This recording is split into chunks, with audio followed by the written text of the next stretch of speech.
Welcome back. Today, we are talking about finances, and specifically, we are talking about building wealth within Black communities. This conversation is really important to me because I view financial security as a way for us to be able to protect ourselves and protect our energy when we are working in careers or in workspaces that are harmful for us or that are toxic or that frankly we feel like we need to just leave right this moment. As you know, we are coming up to the holiday season and Black spending power is high. The total US Black spending power rose to 1.6 trillion in 2020. And during the holiday seasons between 2020 and 2021, Black consumers led the holiday spending by spending nearly 20% more than other races. So as you listen to this conversation, I hope that you learn something that will be beneficial for you and your family. I also want to take a moment to thank a couple of people who have been financial supporters of Impostrix Podcast. So Carla and Sasha, thank you for purchasing merchandise from our TeePublic store. And Ross, thank you for buying me a reparations coffee using the Buy Me a Coffee platform. Yes, that's right. I said it. A reparations coffee. I am very open to reparations coffees. All right, y'all. Without further ado, here we go. Welcome to Impostrix Podcast, where we affirm the lived experiences of professionals of color who navigate imposter syndrome and racial toxicity at work. The tools that you learn here will help you confidently address racial toxicity at work. Put that imposter syndrome to the side, stand in your power, and resist racial gaslighting. I'm your host, Whitney Knox-Lee, a Black mother to Black boy children, a civil rights attorney, and an anti-racism educator and trainer. If this is your first time listening, welcome. We're glad you're here. Episodes are published every week. Make sure you go back and listen to our past episodes. All right, here we go. We're talking today with Joel Bernardin, also known as DebtFreeJoel, who is a chartered financial analyst. I'm going to let him introduce himself in a moment. I am so excited about this conversation, though, because I don't know it. I don't know any of this stuff. I know for myself, my family, and a lot of my friends, we are at the point in our professional journeys where we're starting to think about wealth and how we can build wealth and legacy for our families. So I'm looking forward to talking with Joel. So welcome, Joel. Well, thank you. Thank you for having me. I'm so excited to have this conversation. Yeah. So can you tell us about you? What do you do? Sure. So just as a brief background, like you mentioned, I do have my CFA designation, which is the Chartered Financial Analyst designation from the CFA Institute. I have an MBA in finance from St. John's University. I have a bachelor's degree in applied mathematics and statistics from Stony Brook University. I have a certificate in performance measurement, blah, blah, blah, blah, blah. The main point of this, the reason why I bring that up is because all of that really doesn't matter. The reason why I'm able to talk about this type of subject is for one reason and one reason only, is because I'm 100% debt free. So on my day-to-day basis, from a professional standpoint, I work with investment firms to maintain their compliance. But from whether you call it a side hustle, whether you call it charity, whatever you want to call it, I actually help people with their finances. I help, specifically minorities, and to be even more specifically, Black people, and help educate them on their money so that they can be more charitable, right? That's the key to it, whether it be budgeting, whether it be saving, whether it be investing. It's looking for ways to bring our community forward so that we can start to close that wealth gap. So that's really what my basis is always going to be about, is that, right? Which is helping Black people as much as I can. And one of the things that caught my eye about you is the charity part of your mission.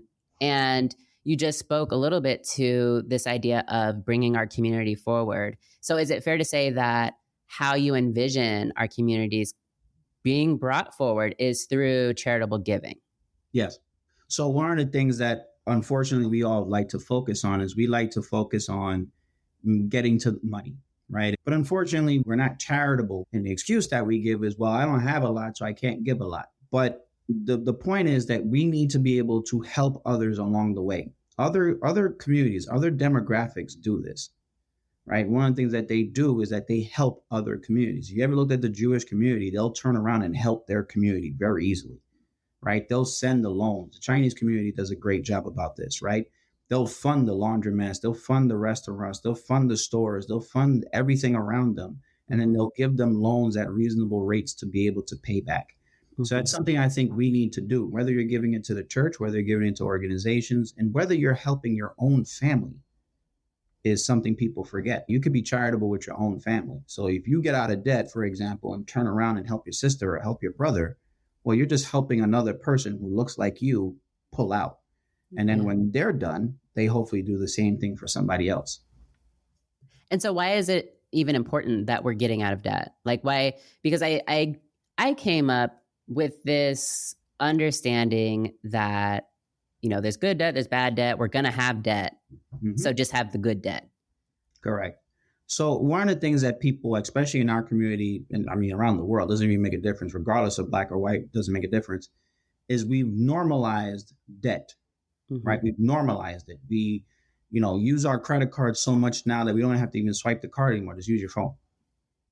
You don't see people pay cash anymore. You don't see any of this type of thing. It's been normalized in such a way that people are just going to make money off of you. And that to me seems insane. It shouldn't be that way. If you are able to become debt free, it allows you more money to invest, save, and be charitable. So when we were all brought up, it was, well, it's okay if you're going to go into debt, be in debt because of a house. Okay, fine. But now you have a 30-year mortgage for the next 30 years. And then when you're in retirement and you don't have the income anymore, you can't support the house. And unfortunately, in our community, what's the first thing we do when we get a house? We like to refinance, right? We like to take some of that home equity loan out. We want to redo the house. We want to pay for this and pay for that. So we use debt to pay with debt. It's not supposed to be normalized, right? If you look at it from a biblical perspective, you can read the book of Deuteronomy, and it literally says in there to forgive debts after 7 years. You look at Proverbs, people have been dealing with debt. It's because it's so normalized in our society that we think we have to do it. We have to finance a car. We have to take a loan out to go to college. We have to swipe our credit card for an emergency. We have to borrow money for a house. I'll tell you this, the one thing I'm okay with, if you have to borrow money, it's the house. But don't buy more house than you can afford, right? Don't be trying to keep up with the Joneses because somebody got a big house in your neighborhood and you want the same thing.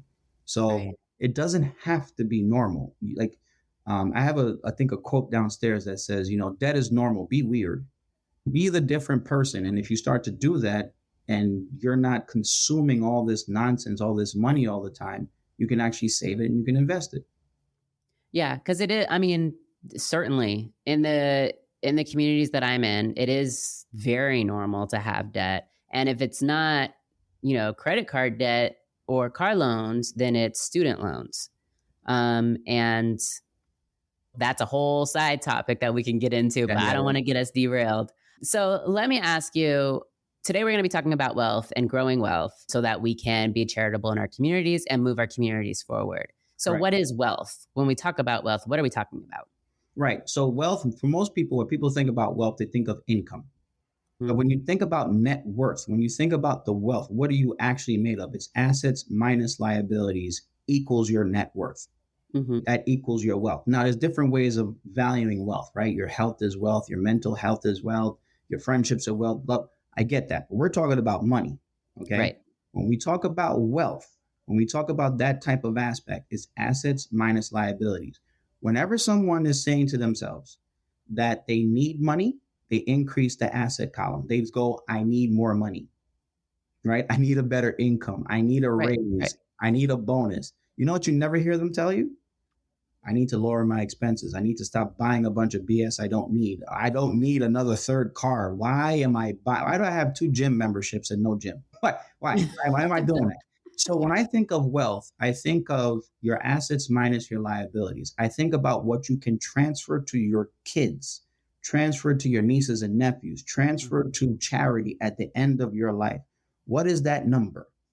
right? And that to me is what wealth is. Wealth, an income is a component of wealth.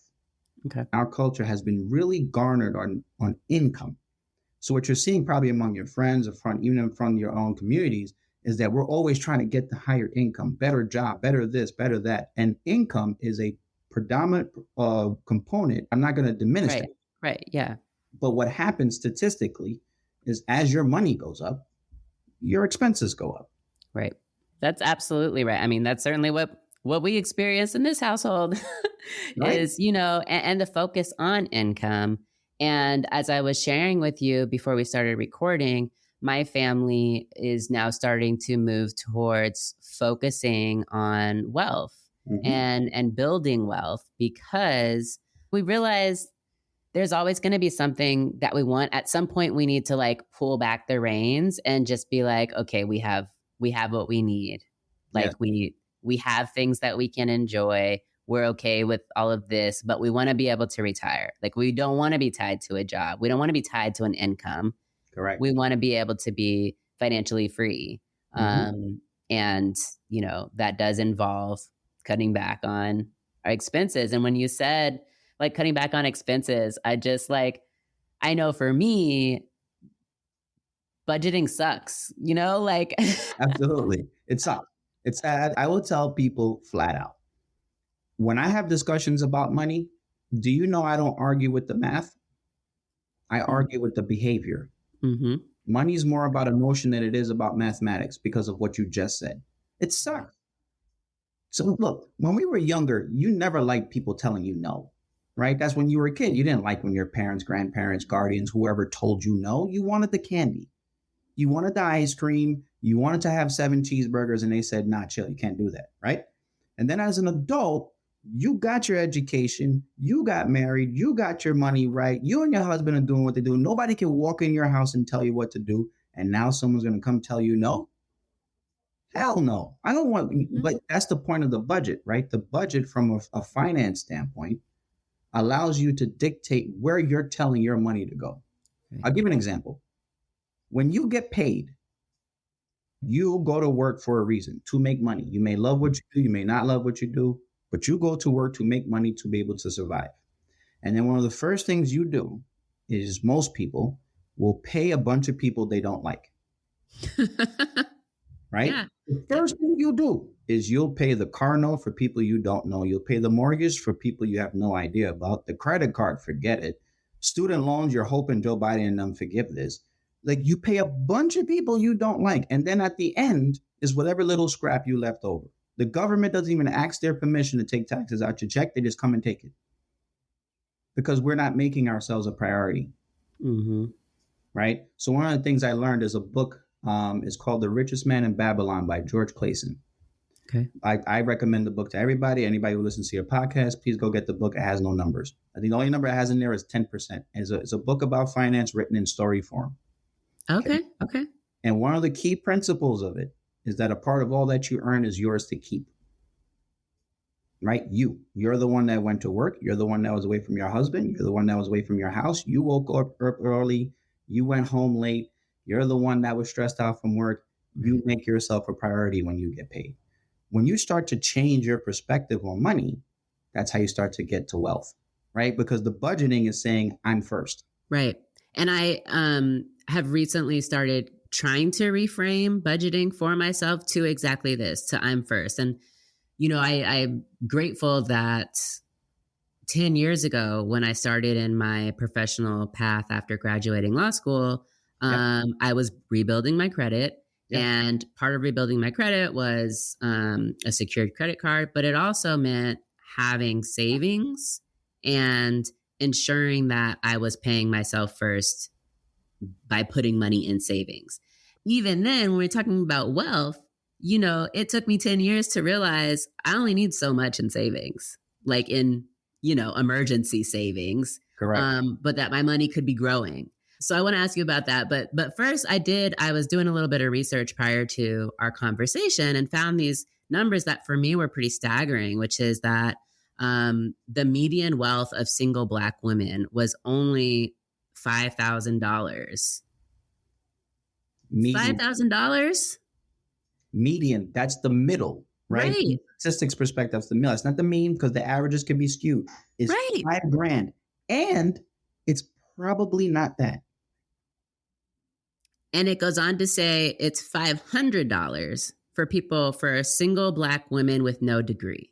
Correct. And then that Black families, or I guess Black people in general, our median wealth is $24,000, where white folks $188,000. Correct. Hispanic folks $36,000. Yep. So we have just abysmally small amount of wealth compared to white folks. Yes. Why? Like, what's happening? Or what has happened? There's so many different reasons, right? I mean, you probably know this better than me, right? From a historical perspective, from a slavery perspective, from a prejudice perspective, from the redlining to the underpay, we can go through the gambit, right? The one I'll start with that everybody can fully get and don't have to be like mad at another group or whatever. Just look around your neighborhood. And I use the word neighborhood carefully. Dr. Claude Anderson in his book Powernomics talked about this. So that's not my idea. I'm just telling you what he said. Okay. When you look at different demographics, whether it be white, Latino, the Asian community, they have communities. What that means is that when they leave their house and they go shopping, they shop with people who look like them. The stores have their language, their music, their people who look like them. And then they go to a bank with people who look like them and they put their money in there. And then when they go live, they own the homes where they live with people who look like them. And then that bank loans them money to people in their community so that they can bounce that dollar around. That's what's called the bouncing of a dollar. Okay. Okay. So for white people, they do that 8 to 12 times before it leaves their community. Wow. Latinos do that 6 to 7 times. Think of Little Havana, think of certain places in New York. They do a great job of it. Okay. When you think about the Asian community, when you think about Middle Eastern community, they do that 13 to 14 times. Okay. So that dollar will bounce from everybody before it leaves. The Jewish community, the Hasidic Jewish community, they do it 18 times. Wow. Okay. If you ever came to New York or ever been around like a real structured Jewish community, you realize they own the stores, they own the buildings, they have it all. That by the time that money leaves, it's bounced 18 times. Now, wow. Why do I bring that up? Because in the Black neighborhood, because we don't have communities. I'm scared for this number. 0. At the time of the writing, when he wrote that book, it's 0. Here's why. When you go to the store, do they look like you? Most of the time, no. Think about it. The baggers, Right? When we go to the corner store, we don't own it. Right. When we buy the Chinese food that we like, because I love it, we don't own that. We don't own the supermarket. We don't own the store that we buy our clothes from. We don't own the bank. We don't own the dealership. We don't own anything in our neighborhood. That's the difference between a neighborhood and a community. The community, the dollar bounces. The Black neighborhood, we own nothing. Nothing. Wow. So that's one of the reasons why in our community, if it's the first thing we got to work on, is not only ownership of our money, but ownership of supporting Black businesses and bringing that in, because we don't do that. So Black people in general, their neighborhoods go bankrupt every night. If you think about it, all the restaurants, the corner stores, supermarkets, the people who own those leave. So they don't spend in the neighborhood. Right. We do. But the money that's in the neighborhood leaves. Is leaving. And wow, I mean, this for me brings up whole new context around the Buy Black movement, if you will. And for me, I started being more purposeful about buying Black during COVID because of what we were seeing with people with job loss, or essential workers, like a lot of essential workers, at least in my community, were folks of color. But I didn't know this background around that when communities are building, I guess, like wealth and capital within the community, Yeah. that it means that they're spending all this money within their community, and then the money is staying in the community. Because Before, what I hear you saying is that we'll spend money, Black folks, in the community, but it ain't going to our people.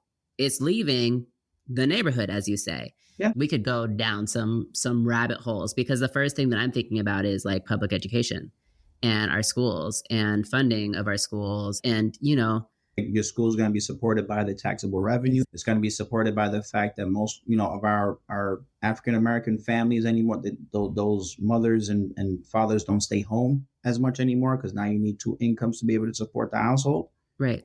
So now the kid is being taught life lessons in school rather than at home. This is a serious thing. When you think about the backbone of what African Americans used to have, it was the church.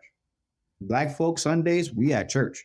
Yeah. And then that started to fold because you started having the scandals and this, that, and the third, and people just moved away from the church. But now there's no backbone no more. It's not there as much as it prominently used to be. So that neighborhood doesn't even have the collective grouping anymore. You barely know your neighbors. I know I don't. Well, I know two of them. Right? Now think about when you were younger, how many people you knew. All of them. Right? It's the neighborhood's changing. We become more isolated. We don't think as a community anymore. We have more of a crabs in the barrel mentality, which is, I'm going to get out this barrel, but I'm going to pull you down to move up. And unfortunately, we don't have the facility. We don't have the money to be used appropriately in our community to benefit people in our community. We don't do that. We're as guilty as anybody else. To be fair, the other demographics are happening almost the same way, right? As everybody starts to become intertwined, that bouncing of the dollar starts to vary, but we literally do it none. Like, you know what I'm saying? You have white people in suburbia in the middle of the country. When they go, they see people who look like them and their dollar bounces. Doesn't mean there's not poor white folk, but it does mean that dollar bounces a lot easier in their neighborhood than it does in their community than it does in our neighborhood. Let's talk about how can we go about building wealth? Sure. So the first things first, a part of all that you earn is yours to keep. Part of all that you earn is yours to keep. Say it one more time. A part of all that you earn is yours to keep. What do I mean by that? I do not mean to put your money into your savings and then 2 minutes later go and buy something on Amazon. That does not count. Ooh, guilty. All of us are guilty, right? But a part of all that you earn is yours to keep, which means you have to live below your means. Unfortunately, as Black people, we spend so much on things. We just like to spend money. We are a flashy culture. It's what we are. We like it. Okay. But we have to learn to live within our means. First thing you need to do is make yourself a priority. The first thing you need to do is be able to tell yourself no before you want to do something, and make yourself and family a priority. And you put that money in a bank account first. You put that money in your savings account first. You put that money in an investment account first. You use that money appropriately, and then you have your spending money, your allowance to go have some fun, right? Doesn't mean that you and your husband need to be in the house eating ramen noodles. No, right? When people start to build wealth, when they start to budget, what they realize is their life doesn't change. You just dictate where your money is going, right? So one of the first things is make sure you pay yourself first. One of the second things is live below your means. Figure out what expenses you don't need. For example, I always joke with people, do you really need 2 gym memberships? This is a real thing because remember, people get subscriptions. They aren't keeping track of it, right? Also guilty. Right? Think about it. No, listen, everybody, I've done this before. That's why I get one, right? And don't feel guilty. I've done it, right? You have the 2 gym memberships, or you have the gym membership you've never went to, right? And you've been paying $15, $20 every single month, wondering why you might go to the gym. Make it at least go, right? If not, cut it. Right? Cut it. Take a look at your budget. What your budget does, I wish I had a mirror in front of me, but what a budget does is literally hold the mirror to you. Say, this is who you are. Mm-hmm. That's why you said it sucks. Because you can't lie to yourself, right? I do people's budgets, right? When I help them with their budgets, it's always the big things, my mortgage, my car, student loans, and then like it kind of gets frivolous. Well, the water bill, gas, electric. I'm like, yeah, well, those aren't the problem. What are you spending on the weekend when you go out with your homegirls for brunch, right? That's the 3rd brunch in 2 days. Talk to me, right? If you want to ask me, how do you build wealth? A part of all that you earn is yours to keep. Live below your means. Get on a budget. Now, when you do those things, you start to realize when you start to tell your money where to go, it follows. Your monies are your workers. So your money, you tell your money where to go. As you start to build wealth, then you can start to get out of debt. When you start to get out of debt, you can invest more. And when you can invest more, that's when you start to get your wealth building. That's when it starts to actually compound. But it takes steps. And so a couple of things, because what I'm hearing you say too about budgeting, which I think I already reframed for myself, was just this idea that budgeting doesn't have to feel bad. It can feel as like I'm putting myself first. It's essentially an act of self-care. Yes. It's an act of self-preservation. Yes. It's an act of like legacy building. You get on a budget so you can pay yourself first. You cut back on your expenses to see how much money you can save and invest. You want to make sure you're investing in your 401k. Take them, at least the minimum amount that they're offering you free from the job. That's free money. Mm-hmm. At least like get the match. Yeah, at least get the match. Do you know the majority of people in this country who are millionaires because of their 401k? Wow. Okay. It's not because of flipping houses, selling stocks every day long, but these are people who they live on a budget. They're not getting financial assistance from their parents.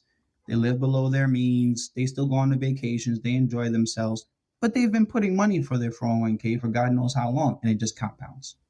I so clearly remember my first and second year as a practicing attorney going through the enrollment period and telling myself, I don't need to give money. I don't need to put money in it was a 403B because I'm 25. I gave myself reasons and excuses. And on year 3, I started contributing. And at the end of year 3, I was so upset with myself that I hadn't contributed more, one, but that I also hadn't contributed in years 1 and 2. Yeah. Because with compounding, I won't say it builds quickly, but it builds. No, it builds. It builds slowly over time, but it's quick enough to make you go, wow. Right. Like, what was I could have done that $50 a month. Like, I could have done something. Yeah. It doesn't have to be a whole lot, but it can be something. Yeah, I think that's one of the things, right? A lot of people don't think about it because retirement's too far away. Right. Like, I always get is the Joel, I'm broke now. Right? I'm broke now, Joel. I'm not trying to save for retirement. I'm broke now. Help me to flip this thing now. Right. And we want the immediate fix. I give you another example. If you ever want to mess your life up financially, here's the easiest thing you can do. Go buy a car you can't afford. Takes you one day. Takes you one full day to just sit there and buy a car that costs you $700, $800, $900 a month that you can't afford, and you finance it for 6-7 years. Mm-hmm. Our society makes it very easy for you to mess your money up. Like I said, you can pay for something with the watch on your hand. Think about that. You can literally just go and walk away. So easy. They make it so easy for you to go into debt. So that's what I'm saying. We have to break ourselves from this matrix of like convenience and actually know where our money is going. The first thing you do is you have to get on a budget. Yes, it sucks, but anybody who's good with money is on a budget. Not people who you see on the internet that just be flipping numbers and, these investment people. No, I'm not talking about these people. Half of them are lying anyway. I'm talking about the people who are good with money. They're on a budget. They know where their money is going. You look at them and go, they cheap. No, they're not. No, they're not. They have a higher net worth than you, and they probably have a better mental health aspect of their money too. Like another thing to consider, there is a direct correlation between mental health and money. So if you're stressed, let's say if you're depressed, right? You spend money, they call it retail therapy. Okay. Yeah.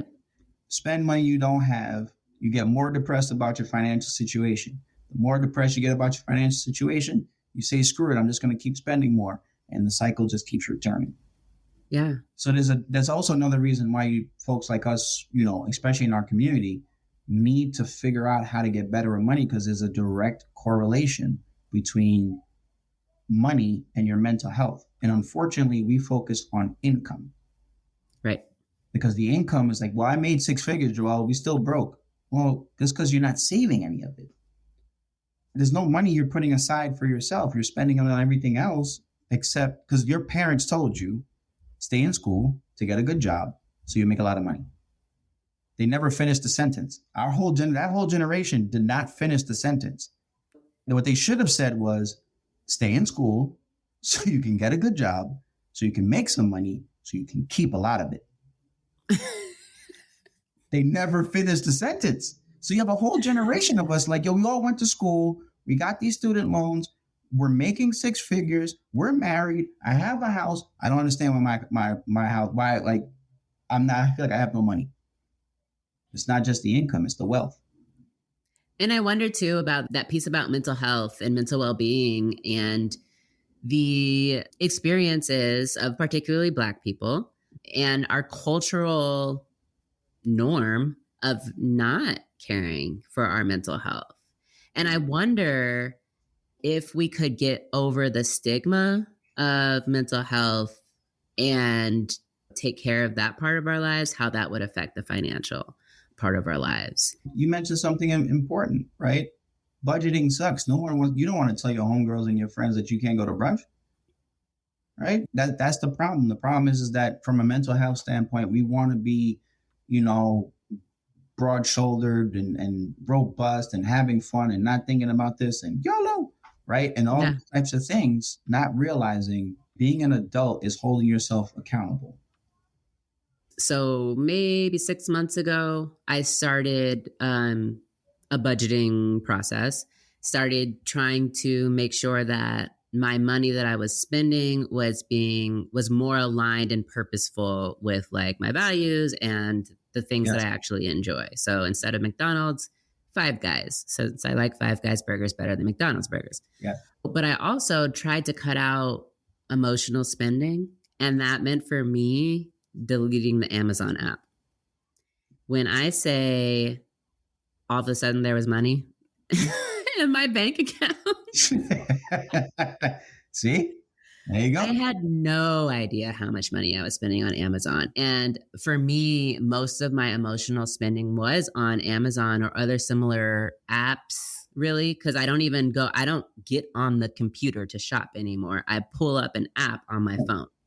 So I started doing that, like removing Amazon from my phone, but then also taking a day or two to think about whatever it is that I need to buy, because I was doing a lot of impulse buys where like, I got a problem. I need wood glue.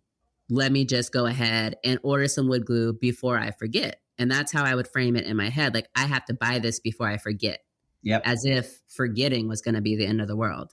And so now I just let myself forget about it. And if it comes back up, then it makes it to a list and I go into a store or I make a more conscientious like purchase because it's on a list of things that I actually need instead of just like a random, because I probably have wood glue somewhere if I would just take the second to look for it. Yes. There's a convenience, right? And that's hard for us to kind of move away from. The convenience of what we have at this point. The fact that when I get off of this podcast with you, I got to figure out if I got food at home or not, right? Like if I don't, I can order. Like it's so convenient to be able to do certain things. But the one thing I would mention, and this is for everybody who ever listens to this podcast, here's an experiment. The next time you go to a bar or next time you go to a brunch or whatever, look around. Ask yourself how many people actually pay cash. Ask yourself, right? How many people actually pay with their credit cards? And ask yourself, why? And number one, it's convenient, right? Mm-hmm. Because it's easier to do that than to carry a wad of cash in your hand. Two, when you use the cash, you see your money leave, which hurts, right? So I carry a money clip. I have a credit card, but I carry a money clip. When my money is gone, Joel goes home, right? That's basically how this works. The other thing to consider too is statistically speaking, you overspend when you use your credit card. Everybody wants to chase points these days, right? Yep. On their credit cards. Okay? Yep. Here's the one thing I tell people all the time. Do you think these credit card companies are going to give you free money? Like, do you really think that someone's behind the scenes like, it'd be a cool idea. Let's just give we're a publicly traded company, right? That has to have revenue and sales goals. And we're just going to give our money away to people. No. Statistically, we have $1 trillion in credit card debt right now. We hit the highest it's ever been as a country. The interest rate on that credit card is 20%. The average credit card balance is 10 grand. Wow. So I can give you guys all the money you want in points because I know I'm going to make it back. Because I know the more you keep swiping, the more likely you're going to go into debt. And the more likely you go into debt, I'll make money off of your interest. It's behavioral finance. Like I said, I don't argue with people about numbers. It's the behavior. So now for you, when you go and have that wood glue, you're like, yo, man, all right, I gotta go there with a list. Right? But when you go there with a list, if you keep track of your numbers, as you start to see it get higher and higher, you're gonna like budgeting a lot more. That number is gonna look a lot better than the wood glue. And then you'll start to, your behavior towards money changes. So I'll leave you with one more thing. Here's the reason why I tell people to become debt free. It's not the monetary aspect. It's what it makes of you to achieve it. Wow.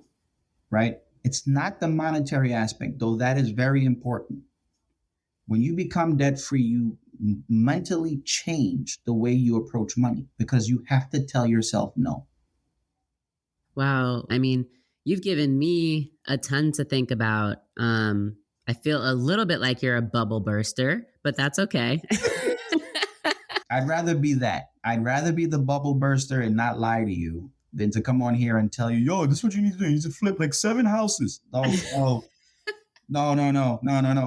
No. Because like our society needs to have the real talk. It has to. They need people like you to say budgeting sucks. They need to hear that, but then they also need to hear, but I do it. Yeah. You know, for me, money over these past couple of years has kind of, or the importance of money and wealth has kind of shifted. One, because I had kids, but two, because my student loans were finally forgiven recently.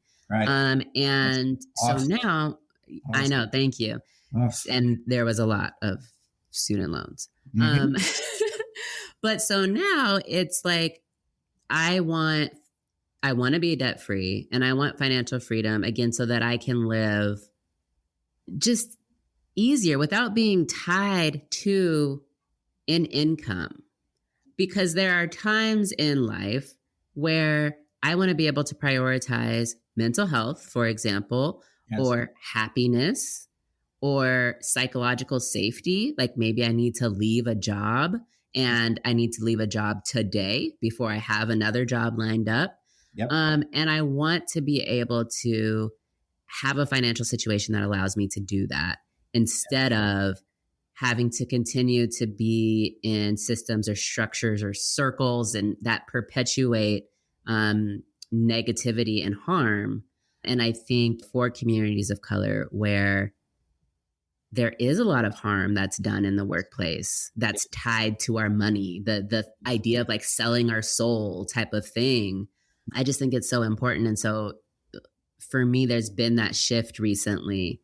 So I'm so grateful to hear what you shared with us today. And even the new information that I now have around the bouncing dollar is just fascinating, but depressing.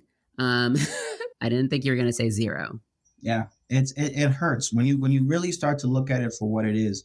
It hurts. Don't get me wrong. Reading that book, Powernomics, was a punch in the face. I think he wrote it around 2005 2005. He wrote it.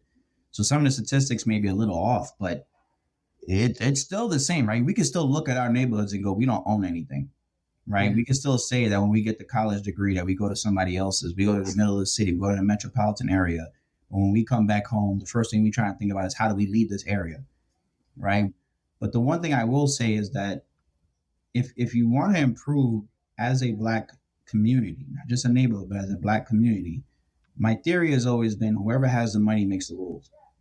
So like you mentioned before, you mentioned a great point about if I want to be able to leave a job when I feel like it, because I feel that I was targeted, I feel like I was oppressed, I feel like I had a prejudice against me, I know I can because my money's good. It's when you can't, right? It's when you can't do it. That's when that mentality really starts to kick in of, I feel hopeless. Mm-hmm. Then you overspend. And then you try to find other ways of making yourself happy. You go on vacations, you do whatever you can, rather than just taking care of your home. Definitely. Yeah. Well, thank you so much. I want to leave us with a couple of the takeaways that I'm taking from this conversation. One is your challenge to try and use cash in order to have better control of our spending and be able to notice where our money is going. And two, create a budget. And it's not even, because this is advice that you can take. It's not advice that you have to take. And maybe it's not going to be right for you. But if you're somebody who, like me, is interested in growing wealth, this is a suggestion. Try budgeting. Yeah. Try paying yourself first. There you go. And keeping that money. Yeah. I mean, like I said, you go to work, you get paid, and the first thing you do is pay a bunch of people you don't like. That doesn't make any sense, right? It's not just our Black community. It's every single community does this, right? So if you're going to take anything from a bunch of hot air I've been blowing, right? Take the fact that you have to pay yourself first. Take 10% of your income, 5% of your income, whatever it is. You can do the math, take that money every time you get paid, and you throw it into your savings. If people did that just by itself, wealth would change overnight. It would literally start to change because you'd make yourself a priority. So pay in cash, budget, pay yourself first. Pay yourself first. And then after that, go to your investing and all that kind of stuff. This is where we start at, y'all. This is where we start at. And once you've done this, once you got this down, then we can start talking about investing and growing our money and compounding interest and all of that stuff. Correct. So, Joel, where can we find you? So right now you can find me on Instagram and on YouTube. It's at DebtFreeJoel, same name on both. We put a ton of information there about saving, investing, and most importantly about being charitable. So if anybody ever has questions, if everybody ever needs help, you can always just ask me via DM and just, I can always help folks wherever you need to. And I do follow you on Instagram, and I appreciate your posts and your content because they're short, they're concise. It doesn't take a lot of my time, but it's so poignant. And it's like, okay, like I saw you had recently posted about this cash versus credit card. And at that point, I started thinking to myself, well, shit, I should start paying cash. Wealth, Jesus. All right. Like I said, like you say, it's the bearer of bad news, right? So every time someone sees my post, they go, oh, here he goes again. And sometimes you try to make it funny. You try to work with people. But these are the real things that are happening. That the interest rate is 20%, and y'all are chasing points. Right. Don't get me wrong. Get to the points. Okay, again, I don't want to keep you too long. Here's a simple life hack. Get out of credit card debt, right? My best friend told me this. Get out of credit card debt. Take the credit card with the points and put your regular house bills on there, nothing else. And because you have to pay your house bills. Yeah. So you'll collect all the points, but the card stays in your house. Yeah. So now you're always going to pay it off at the end of the month. You're going to earn the points and you're not going to accumulate any debt. Don't go out swiping your credit card at a bar. Just leave the card home. And then use your regular cash for all the other stuff. I love it. You guys got a bonus tip. There you go. Thanks so much, Joel. Thank you. And that's a wrap on today's show. If you enjoyed the show today, don't forget to leave me your feedback, write me a review, rate the show, and share with your community. I would love to hear from you. You can find all of my contact information, and you can find ways to support the show by donating or purchasing merchandise directly on my website, www.impostrixpodcast.com. Until next time, be validated.